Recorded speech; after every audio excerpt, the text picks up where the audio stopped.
Hello everyone, কেমন আছেন সবাই? আশা করি ভালো আছেন। এভরিওয়ান, আজকে ভিডিওর টপিক হচ্ছে আমরা কিন্তু অনেক সময় আমাদের মুঠোফোন চিপাচিপির কারণে ভুল সেটিং অন করে ফেলি। সেক্ষেত্রে কিন্তু দেখা যায় যে ফিক্সড ডায়াল নাম্বার অনলি, এরকম কিন্তু অনেকেরই মুঠোফোনে বা স্মার্টফোনে প্রবলেমটা আপনারা ফেস করতেছেন। সেটা কিন্তু আপনি চাইলে আপনার স্মার্টফোন বা মুঠোফোনের মাধ্যমে কিন্তু আপনি প্রবলেমটা সলভ করে নিতে পারেন খুব সহজেই। তো আপনি কিভাবে এটাকে সলভ করবেন সেই প্রসেসটা আমি আপনাদের শিখিয়ে দেবো মুঠোফোনের মাধ্যমে। তো চলুন বেশি দেরি না করে এখনই শুরু করা যাক। আপনি যদি আমার ইউটিউব চ্যানেলে নতুন দর্শক হয়ে থাকেন তাহলে অবশ্যই ভিডিওতে লাইক দিয়ে এবং আমাদের চ্যানেলটিকে সাবস্ক্রাইব করে পাশে থাকার অনুরোধ রইল। So let's get started. তো দেখতে পাচ্ছেন আমার হাতে দুইটা মুঠোফোন রয়েছে। তো দেখতে পাচ্ছেন আমি কিন্তু যাকেই ফোন দিচ্ছি এখানে কিন্তু লেখা উঠতেছে ফিক্সড ডায়াল। তো আপনি এটাকে কিভাবে সলভ করবেন সেটা আমি এখানে আপনাকে A to Z প্র্যাকটিক্যালি শিখিয়ে দিব।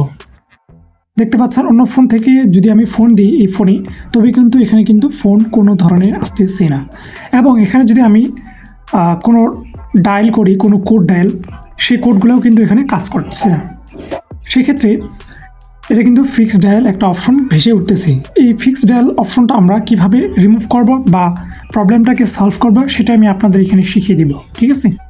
তো প্রথমে মুঠোফোনের ফোন বুকে একবার চলে যাবো, ফোন বুকের সেটিং অপশনে। এখান থেকে আমরা একটু নিচে স্ক্রল করব। নিচে স্ক্রল করার পর এই যে দেখতে পাচ্ছেন ফোন বুক সেটিং, এখানে আমি একবার ক্লিক করব। তারপর দেখতে পাচ্ছেন যে এক্সট্রা নাম্বার, এখানে আমি একবার ক্লিক করব। ক্লিক করার পর ফিক্সড ডায়ালে একবার ক্লিক করব।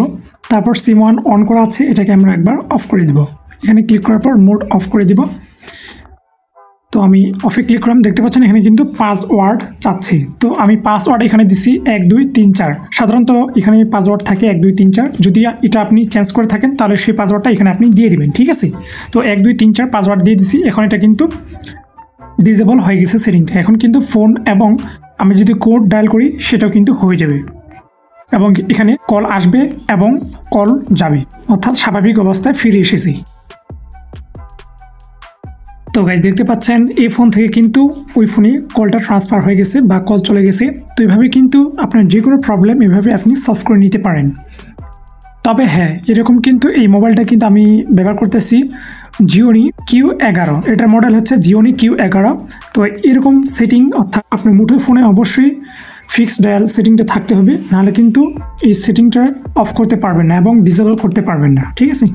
আর এই ফিক্সড ডায়াল প্রবলেমটা যদি আপনার স্মার্টফোনে হয়ে থাকে সেক্ষেত্রে আমার ইউটিউব চ্যানেলে এই ভিডিওটি দেখে আসতে পারেন। এই ভিডিওর লিঙ্ক ডেসক্রিপশন বক্সে দেওয়া থাকবে, ওখান থেকে আপনি দেখে নিতে পারবেন। তো এই ছিল আজকে আমাদের মূল ভিডিও। তো ভিডিওটি সম্পর্কে যদি কোনো বলার থাকে অবশ্যই কমেন্ট করে জানাতে পারেন। আর এরকম টেকনিক্যাল রিলেটেড ভিডিও পাওয়ার জন্য আমার চ্যানেলটিকে অবশ্যই সাবস্ক্রাইব করে এবং ভিডিওতে লাইক দিয়ে পাশে থাকবেন। আর যদি আগে থেকেই সাবস্ক্রাইব এবং লাইক দিয়ে দিয়েছেন তাদেরকে অসংখ্য ধন্যবাদ। তো দেখা হচ্ছে অন্য কোনো ভিডিওতে। ততক্ষণ পর্যন্ত সবাই ভালো থাকুন, সুস্থ থাকুন। ধন্যবাদ।